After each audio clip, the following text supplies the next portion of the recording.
जय श्रीराम. आज श्रीरामचरितमानस भाग 250. रामे चित्तलयः सदा भवतु मे, भो राम मामुद्धर. भगवतचरणी चित्तलय होण्यासाठी ज्या साधक बाधक गोष्टींची माहिती असणं गरजेचं आहे, ज्या बाधक गोष्टी दूर करणं गरजेचं आहे, ज्या गोष्टी करणं गरजेचं आहे आणि योग्य गोष्टी करण्यामधून आमची मती सुधारणं कसं गरजेचं आहे. सुमती आणि कुमती या दोन्ही मती प्रत्येकाच्या हृदयामध्ये राहतात असं मानस सांगताय आम्हाला. आणि या मतींमध्ये कुमतीवर जर सुमतीनं मात केली तरच परमार्थ मार्ग चालणं शक्य आहे, हेही आम्हाला तुलसीदासांनी सांगितलं. आता ह्या सुमतीला जितकं अधिक आम्ही पॉलिश्ड करू शकू गुरुकृपेनं, गुरु आज्ञापालनानं, तितकी सहज ही बुद्धी समर्पित होऊन चित्तलय साधेल असं संत सांगतायत. आणि यासाठी आम्हाला कुंभकर्ण विभीषण, कुंभकर्ण रावण या संवादांमधून बरंच बळ तुलसीदासांनी दिलं आहे. सुमतीला पॉलिश कसं करायचं आणि बुद्धिभेद कसा होऊ द्यायचा नाही, हे उदाहरण विभीषणाचं आहे. आणि सुमती असूनसुद्धा बुद्धिभेदानं आणि चुकीच्या आचरणानं, चुकीच्या खाण्यापिण्यानं कशी कुमती वरचढ ठरू शकते, शुद्धांतःकरण असूनसुद्धा, याचं उदाहरण कुंभकर्णाकडून प्रस्तुत केलेलं आहे. त्यामुळे आता या पुढच्या भागामध्ये कुंभकर्ण जेव्हा युद्धभूमीवर दाखल झालेले आहेत, त्याच्या पुढे काय घडलं आणि हा महाकाय राक्षस कसा भारी पडला ह्या सर्व वानरवीरांनासुद्धा, ह्याचं वर्णन तुलसीदास करतील. आणि पुढे श्रीरामांनी कसं त्याला प्रत्युत्तर दिलं हा भाग येईल, तो आपण बघूया. आधी म्हणाले की जेव्हा कुंभकर्णानं विभीषणाला सांगितलं की बाबा रे, तू एकटा आमच्या कुलामध्ये उज्ज्वल कीर्ती मिळवणारा ठरतोयस, कारण तू रघुकुलपतींना भजतो आहेस आणि त्यामुळे तू असंच कर, पण माझा मात्र मृत्यू जवळ आला आहे. हे जेव्हा विभीषणानं ऐकलं तेव्हा काय झालं. बंधु बचन सुनी चला विभीषण, आयऊ जह त्रैलोक विभूषण, नाथ भूधराकार शरीरा, कुंभकर्ण अवतरण धीरा. हे भावाबरोबर बोलून विभीषण परत त्रैलोक्यभूषण अशा श्रीरामांकडे गेलाय आणि म्हणतोय, हे नाथ, भूधराकार शरीर, पर्वतासारख्या विशाल देहाचा रणधीर कुंभकर्ण येतोय. इथे एक मजेची गोष्ट आहे पहा.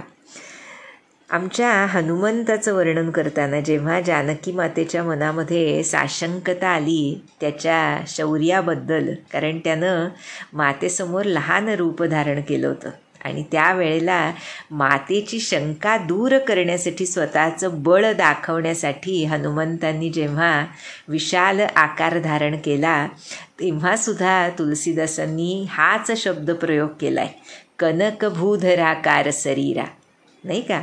आणि इथे कुंभकर्णाबद्दल सुद्धा तसाच भूधराकार शरीरा असा हा कुंभकर्ण आहे. म्हणजे बळामध्ये कितीही साधर्म्य असलं तरीसुद्धा सर्व गती जी असते ती मतीवर अवलंबून असते, हे आम्हाला ह्या हनुमंत आणि कुंभकर्णाच्या उदाहरणांमधल्या फरकानं जणू तुलसीदास दाखवत आहेत. दोघांना विशेषण सारखं वापरलं आहे, भूधराकार शरीरा, पण तिथे आमचे हनुमंत आहेत आणि इथे चुकीच्या गोष्टी ऐकून रावणाच्या त्यानं दिलेलं चुकीचं खाद्य खाऊन आणि मदिरा पिऊन उन्मत्त झालेला असा हा विशालकाय भूधराकार शरीर आहे. त्यामुळे जेव्हा विभीषणानं सांगितलं श्रीरामांना तेव्हा वानरांनी सुद्धा ते ऐकलं.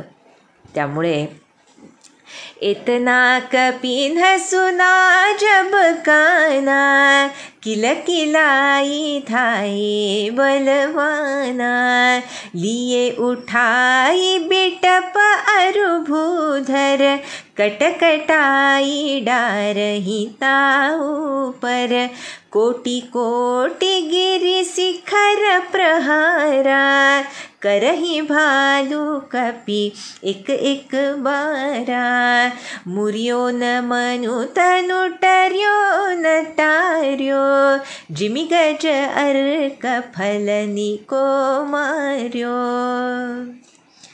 वानरांनी जेव्हा ऐकलं तेव्हा हे वानरसुद्धा बलशाली आहे. त्यामुळे मोठमोठ्यानं गर्जना करत किलकिलाई धाय म्हटलं आहे धावले कुंभकर्णावर. वृक्ष आणि पर्वत उपटले आणि क्रोधानं दात चावत वाजवत कुंभकर्णावर टाकू लागले ते पर्वत आणि वृक्ष.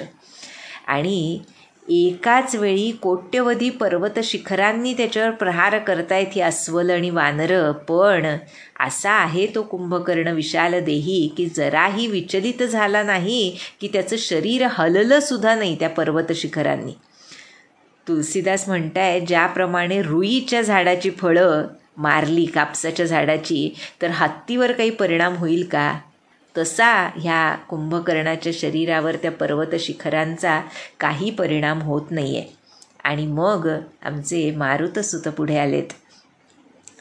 तब मारुत सुत मुठी काहन्यो पर्यो धरणी व्याकुल सिर धुन्यो पुनि उठी तेहि मारे हनुमंता घुर्मित भूतल परे तुरंता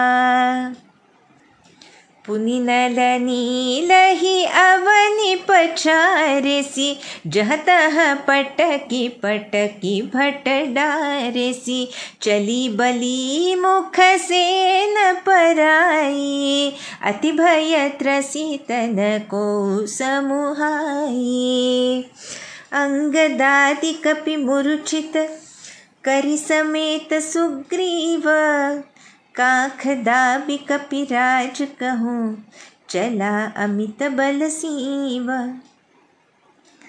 ज्या वेळेला हनुमंत पुढे आले तेव्हा हनुमंतांनी कुंभकर्णाला एक जोराचा ठोसा लगावलाय. त्यामुळं व्याकुळ होऊन कुंभकर्ण जमिनीवर पडला आणि शिरधुन्यो डोकं बडवू लागलं स्वतःचं. पण उठून पुन्हा कुंभकर्णानं हनुमंताला मारलं, ज्यामुळं आमच्या कपिश्रेष्ठांना थोडीशी चक्कर आली. घुर्मित भूतल परे तुरंता श्रीरामांचीच लीला ती. त्यामुळे हनुमंतसुद्धा जमिनीवर पडलेत आणि त्यानंतर कुंभकर्णानं नळ नीळ यांनासुद्धा पृथ्वीवर आपटलं आणि दुसऱ्या योद्ध्यांना आपटून टाकून दिलं दूरवर. वानरसेना पळून गेली. सर्वजण घाबरले होते आणि त्या महाकाय देही कुंभकर्णासमोर कुणीच यायला धजावत नव्हतं. आणि सुग्रीवासह अंगद देखील अशा वानरांना मोठमोठ्या वानरांना सुद्धा मूर्छित करून तो अत्यंत बलशाली बलाची परिसीमा असलेला कुंभकर्ण वानरराज सुग्रीवाला आपल्या काखेत धरून दाबून निघाला होता बरं का.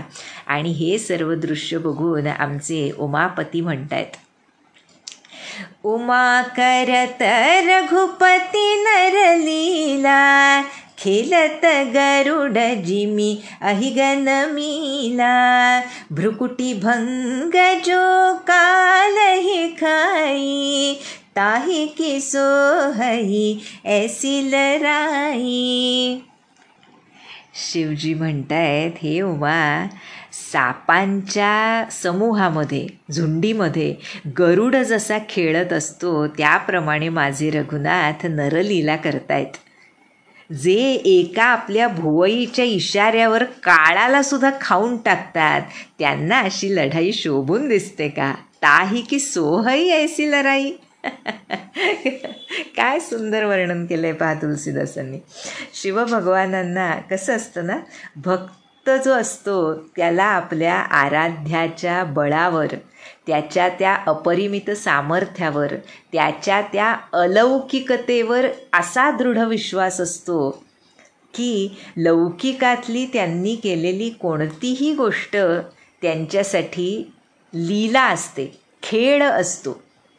आणि ही एवढी मोठी गोष्ट आहे की जर आपण शिवभगवानांचं म्हणणं लक्षपूर्वक ऐकून आमच्या आयुष्यामध्ये घडणारी प्रत्येक गोष्ट श्रीरामांची लीला आहे, खेळ आहे प्रभूंचा, या दृष्टीनं जर बघू शकलो ना, तर आम्ही अननेसेसरीली जे प्रत्येक गोष्टीला अवास्तव महत्त्व देऊन प्रत्येक गोष्टीमुळे आम्हाला डिप्रेशन येतं, आम्हाला प्रत्येक गोष्टीमुळे आमचं मन दुखावतं, लहान सहान गोष्टीमध्ये आम्ही टची बनतो म्हणतो पहा आपण, या सर्व गोष्टी नाहीशा होतात जर आपण आयुष्य हे इतकं सिरियसली घेणं सोडलं तर.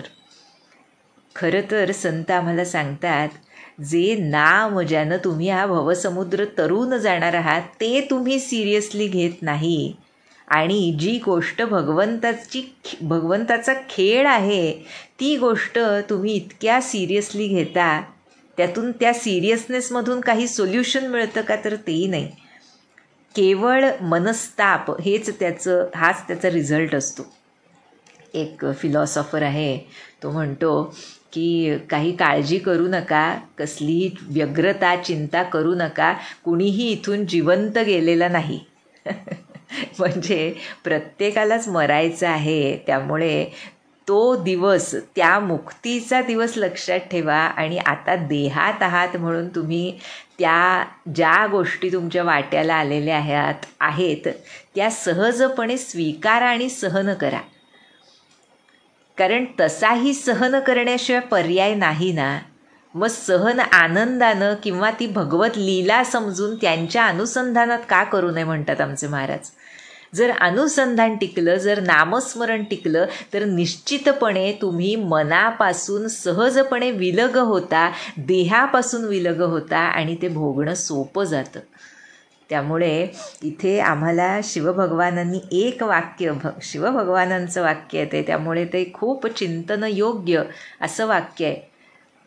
यावर जर चिंतन केलं तर खरोखर आम्हाला प्रत्येक गोष्ट, महाराज जे आम्हाला सांगतात की राम करता या भावनेतून रामांची इच्छा, म्हणजेच आम्हाला आमच्या महाराजांची इच्छा, सद्गुरूंची इच्छा, या भावनेतून जर आम्ही प्रत्येक गोष्ट अगदी लहान सहान सकाळी उठल्यापासून रात्री झोपेपर्यंत सावधानता टिकवून त्याकडे बघू शकलो, तर आम्हाला शिवभगवानांसारखं की काय खेळतायत महाराज माझ्याशी असं वाटल्याशिवाय राहणार नाही. ता की सोहई ऐसी लढाई, असं लढणं शोभतं का त्यांना? बरं का. आणि म्हणून शिवभगवान पुढे सांगतायत, जग पावनी कीरती बेस्तरी हही, गाई गाई भवनिधी नरतरी हही. आधीचा चरण वेगळा दिलाय. कसा? तर त्यामध्ये म्हणतायत की माझे भगवान, माझे श्रीराम याद्वारे, या लीलांद्वारे जगाला पवित्र करणारी अशी कीर्ती पसरवतील की ती गाऊन, प्रभूंची कीर्ती गाऊन मनुष्य भवसागर तरून जातील. आणि आता आमच्या मारुतसुताची लीला मूर्छा गेली आहे बरं का. मूर्छा गई मारुत सुत जगा, सुग्रीव ही तब खोजन लागा. सुग्रीव हु कई मूर्छा बीती, निबुकी गयवु तेहि मृतक प्रतीति. काटे सी दसन नासिका काना, गरजी आकाश चलिउ तेहि जाना, गहिउ चरण गहि भूमि पछारा, अति लाघव उठी पुनि तेहि मारा, पुनि आयवु प्रभु पहि बलवाना, जयति जयति जय कृपा निधाना. मूर्छा गेली तेव्हा मारुतीराय शुद्धीवर आलेत आणि सुग्रीवाला शोधायला लागलेत. सुग्रीवाची मूर्छा जेव्हा गेली तेव्हा एखाद्या शवाप्रमाणे म्हटलंय, मृतक प्रतीती, घसरून तो त्या कुंभकर्णाच्या काखेतून खाली पडला. बरं का, इतका महाकाय आहे तो की सुग्रीव सहजपणे एखादं फळ गळून पडावं तसा त्या कुंभकर्णाच्या काखेतून गळून पडला खाली जमिनीवर. आणि कुंभकर्णाला काय वाटलं की तो मेला, पण खाली पडताना त्यानं कुंभकर्णाचे कान नाक दातांनी तोडून टाकले सुग्रीवानं. बरं का, आणि गर्जना करत तो आकाशात उडाला. त्यावेळी कुंभकर्णाला त्याची जाणीव झाली. पुन्हा सुग्रीवाचा पाय धरून त्याला जमिनीवर आपटलं कुंभकर्णानं. मग सुग्रीवानं चपळाईनं तो उठला आणि पुन्हा कुंभकर्णाला मारलं. आणि अशा रीतीनं त्याचे नाक कान कापून बलवान सुग्रीव प्रभू श्रीरामांजवळ येऊन म्हणतोय, जयति जयति जय कृपानिधान. कृपानिधान प्रभूंचा त्रिवार विजय असो. म्हणजे सुग्रीवाच्या मनामधली ही भावना या चरणातून व्यक्त करतायत तुलसीदास की हा पराक्रम प्रभू तुमच्या कृपेनं झाला आहे, तुमच्या बळानं झाला आहे. आणि कुंभकर्णाचं जेव्हा नाक कान सुग्रीवानं कापलं तेव्हा त्याची अवस्था कशी झाली. नाक कान काटे जिय जानी, फिरा क्रोध करी भई मन ग्लानी, सहज भीम पुनि बिनु श्रुति नासा, देखत कपि उदल उपजी त्रासा. जय जय जय रघुबंस मनि, धाये कपि दैहूह, एक ही बार तासु पर, छाड़े गिरि तरुजूह. कुंभकर्ण रन रंग विरुद्धा, सन्मुख चला काल जनु क्रुद्धा, कोटि कोटि कपि धरि धरि खाई, जनु टीडी गिरि गुहा समाई. कोटिन्ह गहि शरीर सन मर्दा, कोटिन्ह मीजि मिलव मही गर्दा, मुख नासा श्रवण निकी बाटा, निसरी पराही भालू कपि ठाटा. रनमद मत निसाचर दर्पा, विश्वग्रसी जनु एहि विधि अर्पा. मुरे सुभट सब फिरहि न फेरे, सुजन नयन सुनहि नहीं तेरे. कुंभकर्ण कपि फौज बिडारी, सुनिधाई रजनी चरधारी. देखी राम बिकल कटकाई, रिपु अनीक नाना विधि आई. कान नाक कापलं जेव्हा सुग्रीवानं तेव्हा ते लक्षात आल्यानंतर कुंभकर्णाला खूप दुःख झालं आणि क्रोध आला. एकतर भयानक आकार आहे त्याचा आणि नाक कान कापलं गेल्यानं अजूनच भयंकर दिसतोय. अशा ह्या महाकाय कुंभकर्णाला बघून वानरसेना बावरून गेली आहे. त्यामुळे पुन्हा एकदा पण त्याचं तसं नाक कान कापलं गेलेलं बघून जय जयकार रघुवंश म्हणींचा करून वानरांनी हुप हुप असं ओरडत त्याच्या अंगावर धावून जायचं ठरवलं. धावून गेले.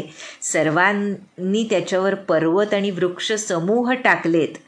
आणि असा हा कुंभकर्ण ज्याच्यावर वानरांनी अशा अवस्थेत सुद्धा चाल करून वानर गेलेत, त्या युद्धामध्ये कुंभकर्ण शत्रुसेनेसमोर पुन्हा चालून आला.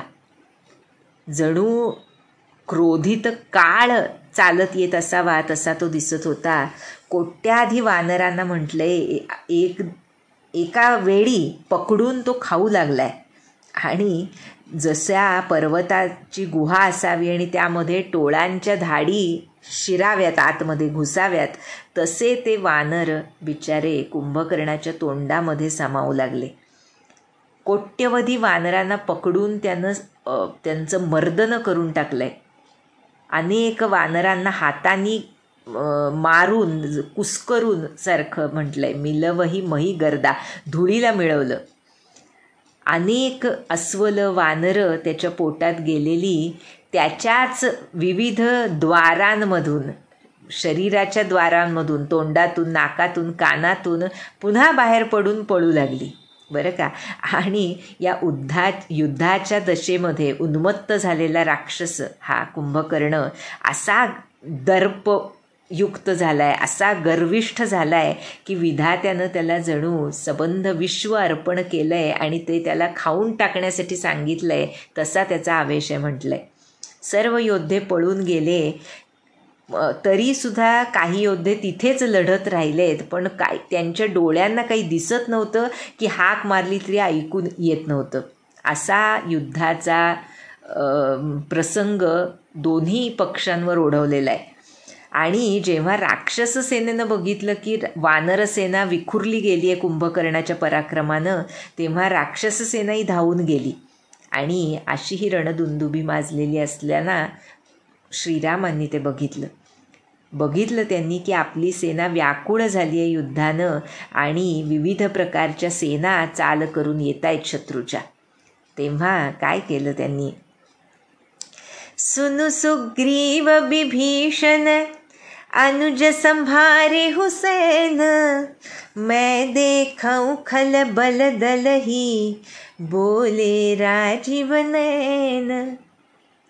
राजीव नयन, कमलनयन श्रीराम म्हणतायत, सुग्रीवा, हे विभीषणा, हे लक्ष्मणा, तुम्ही सेना सांभाळा, आता मीच या दुष्टाचं बळ आणि त्यांची सेना यानं बघून घेतो, बरं का.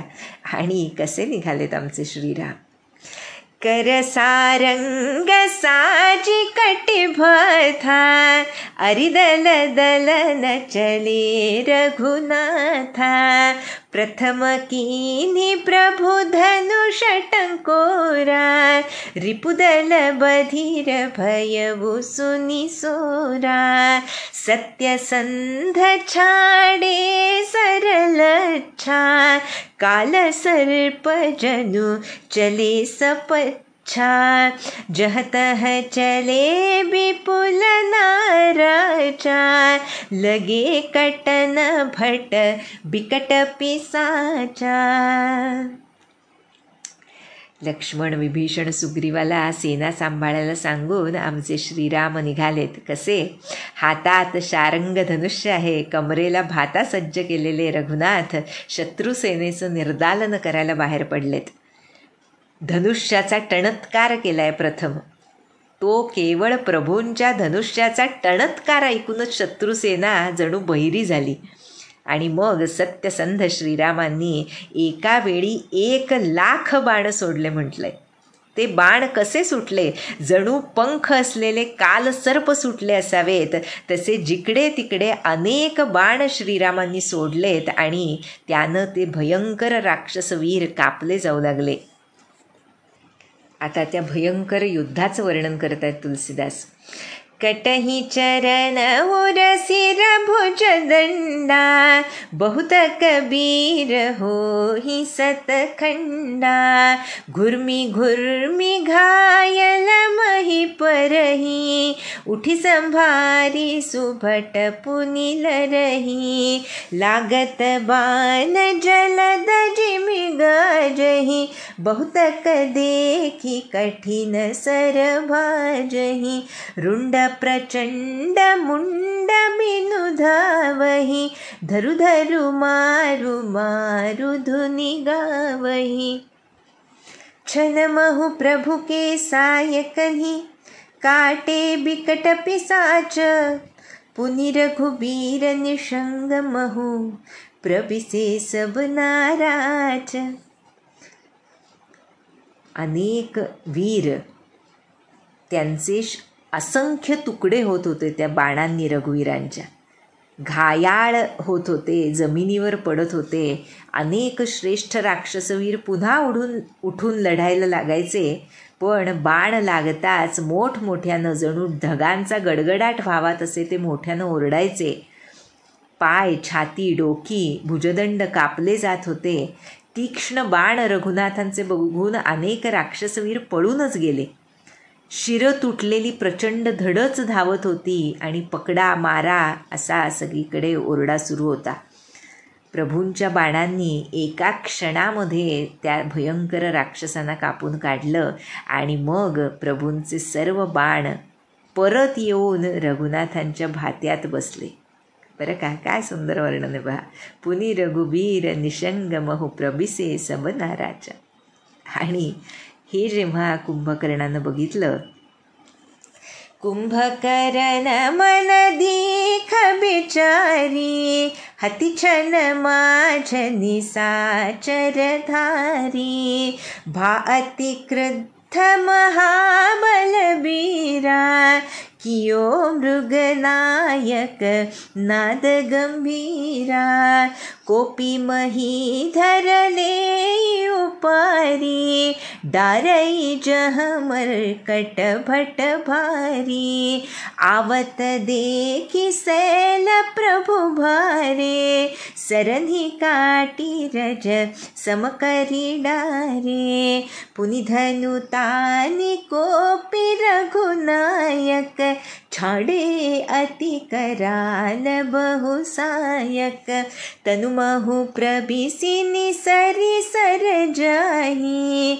जिमि दामिनी घन माझ समाही, सोनित स्रवत सोहतन कारे, जनु कज्जल गिरी गेरु पनारे, बिकल बिलो की भालु कपिधाए, बिहसा जबहि निकट कपियाए, महानाद करि गर्जा कोटि कोटि कहि कीस, महिपट कई गजराज इव सपथ करई दस सीस, भागे भालु बलि मुख जो था, ब्रुकु बिलो की जिमि मेष बरु था, चले भागी कपि भालु भवानी, बिकल पुकारत आरत वानी, यह निसिचर दुकाल सम अहई,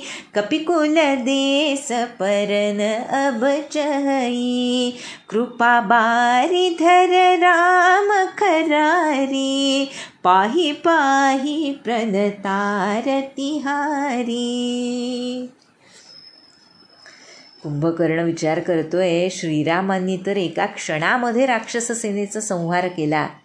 हे बघून तो मदिरा प्यायलेला महाबलीवीर अत्यंत क्रुद्ध झाला आणि सिंहनाद गर्जना केली त्यानं. रागारागानं पर्वत उपटले आणि मोठमोठ्या वानर योद्ध्यांवर टाकू लागला.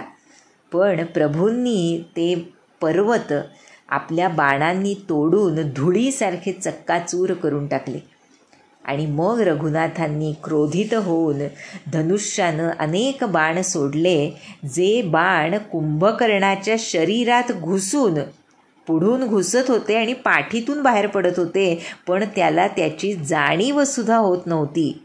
ज्याप्रमाणे तुलसीदास म्हणतात, विजा ढगांमध्ये सामावून जाव्यात, तसे ते बाण त्या कुंभकर्णाच्या शरीरात सामावून जात होते, पण त्याला काहीच होत नव्हतं. पण रघुनाथांचे बाण असल्यामुळे त्याच्या त्या काळ्या कभिन्न शरीरातून रक्ताचे पाट वाहू लागले. काजळाच्या पर्वतातून कावेचा प्रवाह व्हावा तसे ते शोभत होते म्हणतात. आणि तो व्याकुळ झालेला बघून अस्वल वानरं धावली. पण ते अस्वल वानरं आपल्या जवळ आलेली बघून तो जोरजोरात हसू लागला. पुन्हा भीषण गर्जना केली आणि त्या जवळ आलेल्या वानरांना पकडून तो एखाद्या गजराजाप्रमाणे त्यांना पृथ्वीवर आपटू लागला आणि सपथ करई दससीसा, आपल्या भावाचा रावणाचा जय जयकार करतोय आता कुंभकर्ण. आणि तो त्याचा आवेश बघून एखाद्या लांडग्याला बघून मेंढरांचे कळप पळून जावेत तशा ह्या अस्वल आणि वानरांच्या झुंडी पळू लागल्या. शिवभगवान सांगतायत, हे भवानी, वानरं आणि अस्वल व्याकुळ होऊन आर्त स्वरात ओरडत पळू लागली आणि म्हणतायत की हा राक्षस प्रत्यक्ष दुष्काळाप्रमाणे आहे. आता या वानरकुलरूपी देशामध्येच हा दुष्काळ पडलेला आहे जणू कुंभकर्णरूपी. त्यामुळे हे कृपारूपी जलधारण करणाऱ्या मेघरूप श्रीरामा, या दुष्काळाचं म्हणजे ह्या राक्षस दुष्काळाचं, कुंभकर्णाचं तुम्ही निर्दालन करून हे खरं शत्रू, खरारी, शरणागताचे दुःख हरण करणारे प्रभू श्रीराम आमचं रक्षण करा, रक्षण करा, असे भयानं व्याकुळ होऊन ती वानरं आणि अस्वलं ओरडत आहेत. आणि ज्या वेळेला हा करुणापूर्ण हे बोलावणं हाक प्रभूंना ऐकू गेली, सकरुण बचन सुनत भगवाना, चले सुधारी सरासन बाना, रामसेन निज पाचे घाली, चले सकोप महाबलशाली, खेची धनुष सतसंधाने, छूटे तीर शरीर समाने, लागत सर धावारिस भरा, कुधर डगमगत डोलती धरा, लीन एक तेहि सैल उपाटी, रघुकुल तिलक भुजा सोई काटी, धावा बाम बाहु गिरिधारी, प्रभु सो भुजा काटी मही पारी, काटे भुजा सोह खल कैसा, पच्छहीन मंदर गिरि जैसा, उग्र बिलोकनि प्रभु ही बिलोका, ग्रसन चहत मानहु त्रैलोका, करि चिक्कार घोर अति, धावा बदनु पसारी, गगन सिद्ध सुर त्रासित, हा हा हेति पुकारी, सभय देव करुणा निधि जान्यो, श्रवण प्रजंत सरासनु तान्यो, बिसिख निकर निसिचर मुख भरेऊ, तदपि महाबल भूमि न परेऊ, सरन्हि भरा मुख सन मुख धावा, काल त्रोन सजीव जनु आवा, तब प्रभु को तीव्र सरलीन्हा, धरते भिन्नता सुसिर कीन्हा. त्या वानरवीर आणि अस्वलांचं बोलावणं, करुणापूर्ण त्यांचा धावा ऐकता क्षणी भगवंत धनुष्यबाण सज्ज करून निघालेत. महाबलशाली अशा श्रीरामांनी सेनेला आपल्या पाठीमागं घेतलं आणि स्वतः एकटे पुढे होऊन क्रोधावेशानं निघालेत. आपल्या धनुष्याची प्रत्यंचा ओढून 100 बाण प्रभूंनी मारले. म्हटले सर सतसंधाने, बाण सुटले आणि ते कुंभकर्णाच्या शरीरात घुसले. बाण लागताच पुन्हा कुंभकर्ण रागानं प्रभूंवर धावून गेलाय. तो असा धावत होता की पर्वत डळमळू लागले, पृथ्वी हादरू लागली. पर्वत उपटून घेतलाय त्यानं आणि तो पर्वत उपटताच रघुकुल तिलक भुजा सोई काटी. रघुकुल तिलक श्रीरामांनी कुंभकर्णाची भुजाच छाटून टाकली. तेव्हा फक्त एका डाव्या हातामध्ये पर्वत घेऊन तो धावला, पण प्रभूंनी त्याची डावी भुजाही छाटून जमिनीवर पाडली. पंख नसलेला मंदराचल पर्वत असावा तसा तो दिसतोय आता. भुजा कापल्या गेल्यावर अत्यंत उग्र दृष्टीनं, उग्र बिलोकनी प्रभू ही बिलोका, उग्र दृष्टीनं प्रभूंना बघतोय, जणू तिन्ही लोकांना गिळू पाहत असावा. मोठमोठ्यानं चित्कार करतोय, प्रभूंच्या दिशेनं धावलाय आणि त्याचं ते धावणं, पृथ्वीचं डळमळणं पाहून आकाशामधले सिद्ध आणि देव घाबरून हाहाकार करू लागले. आणि जेव्हा सभय देव करुणा निधी जान्यो श्रवण प्रजंत सरासनु तानो, करुणानिधान श्रीरामांनी जेव्हा देवांना भयभीत झाल्याचं बघितलं तेव्हा पुन्हा एकदा धनुष्य कानापर्यंत खेचून त्या राक्षसाचं तोंड अनेक बाण सोडून भरून टाकलं. तरीसुद्धा हा महाबली कुंभकर्ण पृथ्वीवर पडला नाही. तोंडात बाण भरलेल्या स्थितीत प्रभूंवर धावून येऊ लागला. जणू काळरूपी सजीव भाता चालत येत असावा तसा तो दिसत होता. पण तेव्हा प्रभूंनी अत्यंत क्रोधित होऊन एक तीक्ष्ण असा बाण घेतला आणि त्याचं शिर धडापासून वेगळं केलं. ज्या वेळेला अशा रीतीनं शिर वेगळं झालं कुंभकर्णाचं धडापासून, तेव्हा सो सिर परे उदसानन आगे, बिकल भयवु जिमी फनी मनी त्यागे, धरनी धसई धर धाव प्रचंडा, तब प्रभु काटी कीन दुई खंडा. ते शिर धडापासून वेगळे झालेलं रावणासमोर जाऊन पडलं प्रभूंच्या त्या बाणाबरोबर. आणि ते आपल्या बंधूचं ते शिर मुंडकं बघून रावण असा व्याकुळ झालाय ज्याप्रमाणे मणी हरवल्यावर सर्प व्याकुळ होतो. पण ते शिर वेगळं झालं तरी हे कुंभकर्णाचं महाकाय प्रचंड धड मात्र त्या युद्धभूमीवर धावत होतं, ज्यामुळे पृथ्वी खचत होती. आणि हे बघून प्रभूंनी तब प्रभू काटी कीन दुई खंडा, 2 भागांमध्ये त्या धडाचं विभाजन केलं, 2 तुकडे केले त्या धडाचे आपल्या बाणांनी प्रभूंनी. आणि असा हा महाकाय कुंभकर्ण महापराक्रमी बलशाली त्याचे 2 तुकडे झाल्यावर तो कसा जमिनीवर पडलाय.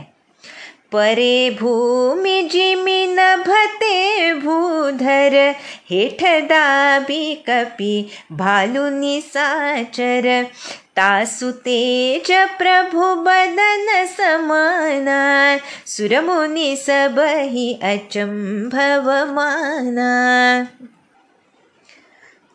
ते दोन्ही भाग शरीराचे अनेक वानरं, अस्वलं आणि राक्षसांना सुद्धा त्याच्या खाली चिरडत पृथ्वीवर दोन्ही तुकडे असे कोसळलेत जसे आकाशातून 2 पर्वत पडावेत तसं दिसतंय.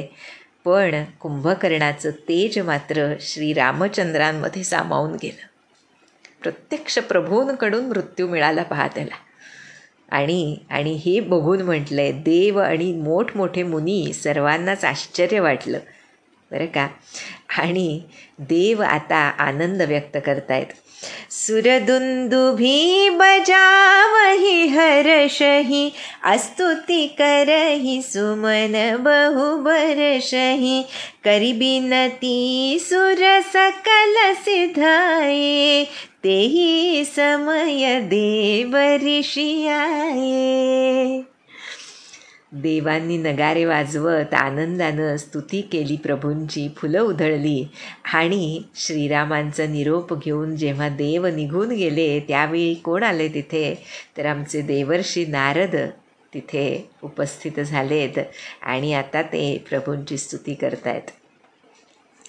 गगनोपरि हरि गुण गन गाये, रुचिर बीर रस प्रभु मन भाये, बेगी हतहु खल कहि मुनि गये, राम समर मही शोभत भये.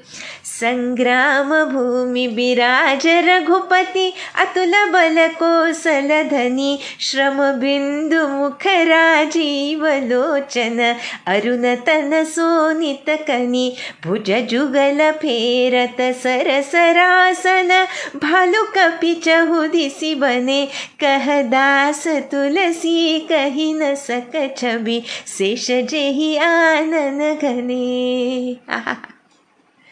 निसिचर अधम मला कर, ताहि दीन निज धाम, गिरिजा ते नर मंदमती, जेन भजहि श्रीराम। गिरिजा ते नर मंदमती, जेन भजहि श्रीराम।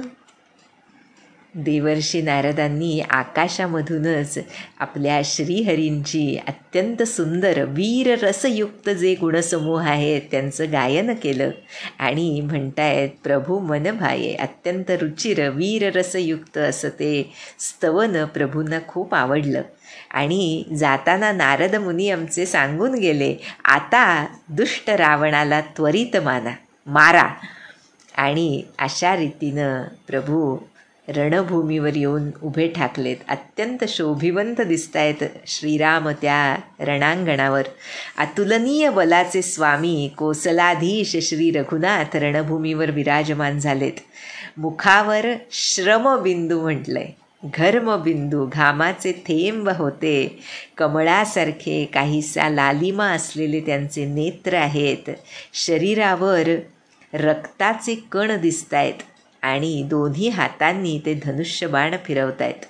चोहीकडे अस्वल आणि वानरं शोभून दिसत आहेत। आणि आमचे तुलसीदास म्हणतायत, कह दास तुलसी कही न सक छवी, शेष जही आनन घने। प्रभूंच्या त्या रणभूमीवरच्या सौंदर्याचं वर्णन हजार मुखांचा शेषसुद्धा करू शकणार नाही। आणि आता शिवभगवान सांगतायत आपल्या गिरिजेला, म्हणाले, हे गिरिजा, कुंभकर्ण हा अत्यंत नीच राक्षस आणि जणू पापाची खाण होता, पण त्यालासुद्धा श्रीरामांनी आपलं परमधाम दिलंय। निसिचर अधम मला कर, ताहि दीन निज धामा। त्यामुळे पुढे सांगतायत आमचे शिवभगवान, गिरिजा ते नर मंदमती, जेन भजहि श्रीरामा। अशा पापांची खाण असलेल्याला सुद्धा प्रभू परमधाम देतात। त्यामुळे हे गिरिजा, अशा माझ्या प्रभूंना न भजणारे मनुष्य निश्चितपणे मंदबुद्धीचे आहेत। अशा रीतीनं शिवभगवानांनी पुन्हा एकदा आम्हाला प्रभूंचं नामस्मरण करा आणि हा भवसागर तरुण जा, हाच संदेश शेवटी दिलाय। आता ह्या कुंभकर्ण वधानंतर पुन्हा एकदा मेघनाद कसा युद्धभूमीवर त्यानं पदार्पण केलं आहे आणि आपल्या शक्तीचं प्रदर्शन केलं आहे, यामध्ये प्रभू पुन्हा काय लीला करतात याचं वर्णन तुलसीदास करतील, ते आपण पुढच्या भागामध्ये बघूया। जानकी जीवनस्मरण, जय जय राम।